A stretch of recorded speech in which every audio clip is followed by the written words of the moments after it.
High, তো আজকে একটা ইম্পর্টেন্ট কথা নিয়ে চলে এসেছি।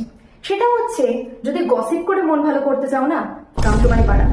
দেখো ভাই, কোনো পাড়ার খবর আমি দিতে পারবো না, কিন্তু আমাদের পাড়ায় এখান থেকে এখানে সবাইকে নিয়ে গসিপ হয়। এবং তুমি যদি কোনো এক্সক্লুসিভ খবর চাও, সেটাও তুমি পাবে। রোজ রোজ নতুন নতুন ঘটনা তুমি পাবেই পাবে। তুমি একদম এন্টারটেইন থাকবে, তোমার কোনো চাপ হবে না লাইফে। অ্যাংজাইটিতে ভুগছো, ডিপ্রেশনে ভুগছো, চলে আসো, নতুন নতুন গসিপ পাবে, মন একদম fresh। আমাদের পাড়ার কাকিমারা আমি কোথায় যাচ্ছি, আমি কার সাথে যাচ্ছি, আমি কটা বন্ধুর সাথে যাচ্ছি, আমি কি খেয়েছি, আমি কোন রেস্টুরেন্টে গেছি, আমার কত টাকা বিল হয়েছে, আমি কি পড়েছি, সব আপডেট পরপর পরপর তাদের কাছে থাকে। একটু लेकिन ये साला कर क्या रहा है यहाँ पे? এদের তো রাস্তায় বাড়ি, এরা তো ঘরে থাকে না, রাস্তায় সবসময় তো সিসিটিভি নিয়ে এইভাবে থাকে। বেসিক্যালি সমস্ত কাকিমাই সকালে একটু ব্যস্ত থাকে, রান্না বান্না করতে হবে।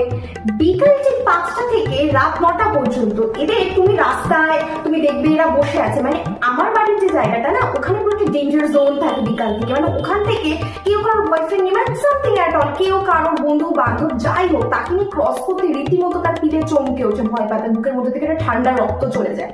ঠিক আছে, তো জানি জ্ঞানে খপ করে ধরবে যে কাকিমারা কি জিজ্ঞাসা করবে, কোথায় কে, হেন তেন, এটা সেটা।